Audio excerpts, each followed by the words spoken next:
নমস্কার, কাজেরি kitchen and কুকিংয়ে সবাইকে স্বাগত জানিয়ে আমি আজকে আমার দুপুরের মেনু শুরু করছি। তো দেখতেই পাচ্ছেন কড়াইতে আমি এখানে ইলিশ মাছ ভাজছি। ইলিশ মাছটা ভেজে নিয়ে সর্ষে ইলিশটাই আগে করে নেব। তারপরে এই যে চিংড়ি মাছ ছাড়িয়ে রেখেছি, এই চিংড়ি মাছ দিয়ে দুরকম মেনু হবে। একটা হবে এই পটল দিয়ে চিংড়ি মাছ, পটলটা এইভাবে লম্বা লম্বা করে কেটে নিয়েছি। আর হবে উচ্ছে দিয়ে আলু দিয়ে চিংড়ি মাছ। তো এই চিংড়ি মাছটাকে আমি দুভাগে ভাগ করে নেব। তো সর্ষে ইলিশটা আগে রান্না করি। তার জন্য প্রথমে সর্ষে ইলিশের জন্য আমি এখানে জিরে বাটছি। জিরেটা ভালোভাবে ইলিশ মাছগুলো ভালোভাবে ভাজা হয়ে গেছে, তবে খুব বেশি ভাজতে নেই, তাহলে ইলিশ মাছটা শক্ত হয়ে যায়। একটু কম ভেজেই তুলে নিচ্ছি। ওই তেলেই দিয়ে দেবো কালো জিরে ফোড়ন,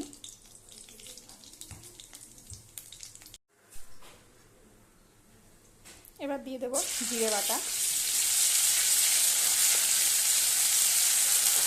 জিরেটা একটু ভাজা ভাজা হলে সর্ষেটা দিয়ে দেবো।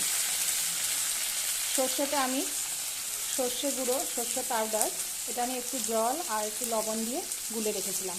লবণ দিয়ে একটু আগে থেকে গুলে রাখলে সর্ষের তেতো ভাবটা লাগে না। তো সেই জন্য এইভাবে আমি সর্ষে দিয়ে ঝালটা করি। এবার দিয়ে দিচ্ছি কাঁচা লঙ্কা বাটা।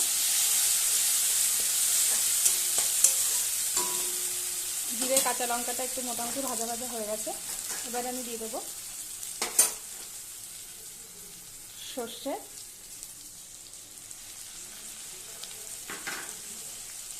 একটু নাড়াচাড়া করে আমি অল্প পরিমাণে জল দিয়ে মাছগুলো দিয়ে ঢেকে দেবো। তো দিয়ে দেবো লবণ আর হলুদ। দিয়ে দিলাম লবণ, পরিমাণ মতো হলুদ। ইলিশ মাছটা এমনই একটা মাছ, খুব কম মশলাতেও মাছটা খুব টেস্টি লাগে। তবে এটা পোস্ত, নারকেল আরও বিভিন্ন রকমেরই এটা করা যায়। তো এটা একটা খুব নর্মাল ঝাল, তবু খেতে খুবই ভালো লাগে। তো এবার আমি একটু জল দিয়ে দিচ্ছি।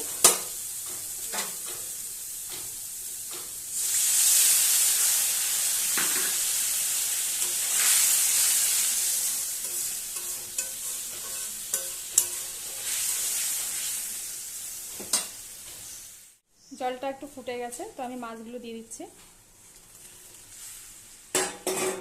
আর দিয়ে দিচ্ছি চেরা কাঁচা লঙ্কা।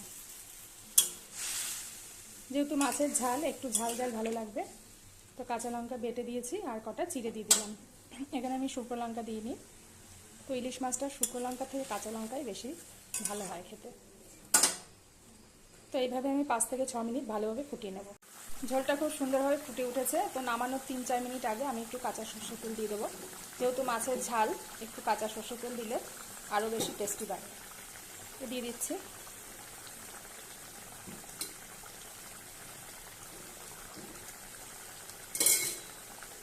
এবার এটা আরও 3-4 মিনিট আমি ফুটিয়ে নেব, তারপর ঝোলটা নামিয়ে নেব। সর্ষে ইলিশটা আমার হয়ে গেছে এবং নামিয়ে নিয়েছি। দেখুন উপরে কি সুন্দর তেল ভাসছে। তো এবার পরের মেনুগুলো করিনি। প্রথমে আমি চিংড়ি মাছটা আগে ভেজে, কড়াইতে সর্ষে তেলটা গরম হয়ে গেছে, এবার চিংড়ি মাছগুলো আমি ভেজে নেব।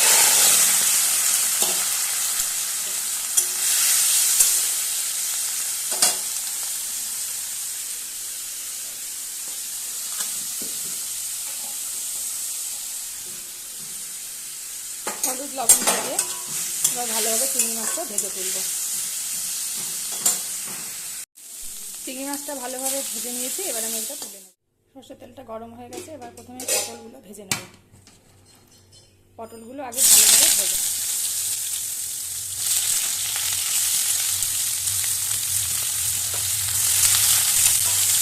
খুব ভালোভাবে ভাজা হলে তবে পটলের মশলা চিংড়ি মাছগুলো দেবো। তো ভালোভাবে একটু ভেজে নিই, প্রায় 6 থেকে 7 মিনিট। এর জন্য আমি বেটে নেব কয়েকটা আদা, কয়েকটা 2-1টা রসুন আর একটা গোটা পেঁয়াজ কুচিয়ে নিয়েছি, আর 3-4টে কাঁচা লঙ্কা। এটা ভালোভাবে পটলটা ভাজা হতে হতে আমি একটু দিয়ে দেবো লবণ। এই রান্নাটা তেলটা একটু বেশি লাগে, যত তেল হবে তত টেস্টটা বাড়বে। দিয়ে দিচ্ছি একটু হলুদ,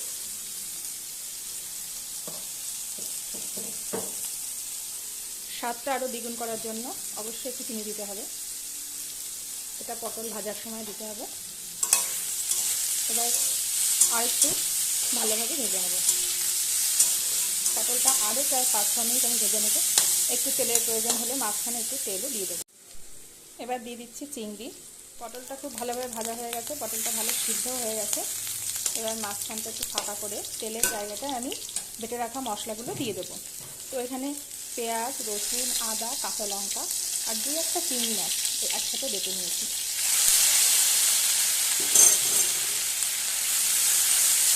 এবার মশলাটা একটু ভালোভাবে ভাজা ভাজা হলে পটলের সাথে একসাথে মাখিয়ে নেড়ে নেব আরও 4 থেকে 5 মিনিট, তারপর নামিয়ে নেব। চিংড়ি তেল পটলটা বেশ ভালোভাবে ভাজা ভাজা হয়ে গেছে। এবার নামানোর সময় হয়েছে।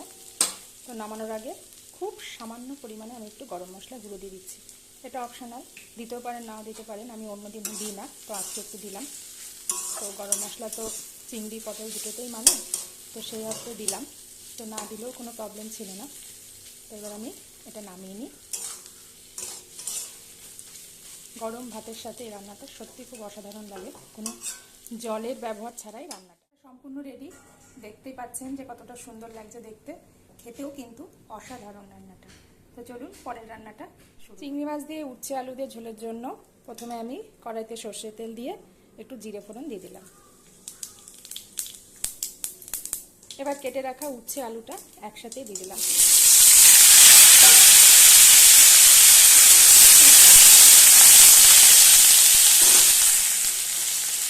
লবণ, হলুদ গুঁড়ো দিয়ে ভালোভাবে আমি ভেজে নেব। এটা প্রায় 5 থেকে 6 মিনিট আমি এভাবে লাল লাল করে উচ্ছে আলু ভেজে নেবো একসাথে। উচ্ছে আর আলু খুব সুন্দর লাল লাল করে ভাজা হয়ে গেছে দেখুন, এবং ভাজতে ভাজতে উচ্ছেগুলো সিদ্ধ হয়ে গেছে, যে সিদ্ধ হয়ে গেছে। তো এবার আমি মশলা বাটা দিয়ে দেবো। তো এখানে জিরে, আদা আর 1টা কাঁচা লঙ্কা বাটা। কাঁচা লঙ্কাটা অপশনাল, দিতেও পারেন নাও দিতে পারেন, তবে তিতোতে অনেকে খায় না লঙ্কা, কিন্তু আমি 1টা লঙ্কা দিই, এতে টেস্টটা আমার মনে হয় একটু বাড়ে।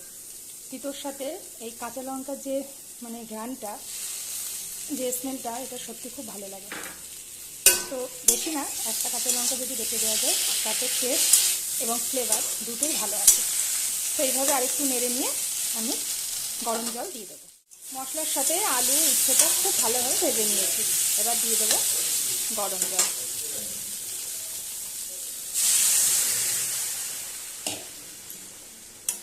একটু ফুটে এলেই চিংড়ি মাছটা দিয়ে দেবো। ঝোল ফুটে গেছে, চিংড়ি মাছগুলো আমি দিয়ে দিলাম।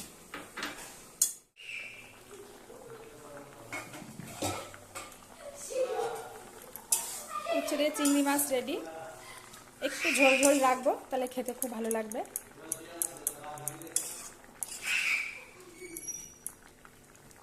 আর 2-1 মিনিট জ্বালিয়ে এটা নামিয়ে নিচ্ছি। উচ্ছে আলু দিয়ে চিংড়ি মাছের ঝোল হয়ে গেছে, এটা আমি নামিয়ে নিয়েছি। এবার গরম গরম সবাইকে পরিবেশন করব।